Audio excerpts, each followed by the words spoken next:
করল বিশুদ্ধানন্দ বৌদ্ধ বিহারের চূড়াটা গাড়ি থেকে দেখতাম।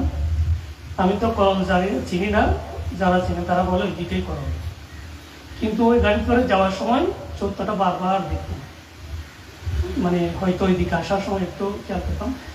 এই আসার সময় অর্ধ পথে একজন বিজ্ঞ একটু বাথরুম যাওয়ার পয়সা করছিল, আমি মনে করছি ওইটা করল গ্রাম, চলে গেছে একটা হিন্দু মন্দিরে, মনে করছে ওইটা করল।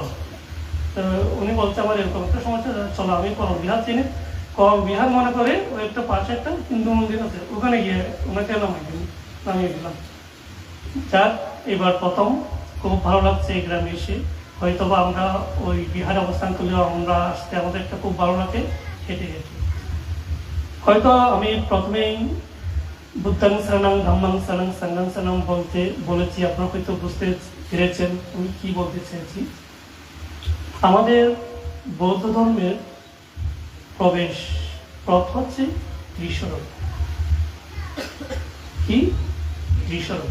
ত্রিশরণ যদি না থাকে তাহলে আপনারা কেউ বৌদ্ধ নয়। এখন আমি আপনাদের প্রশ্ন করি,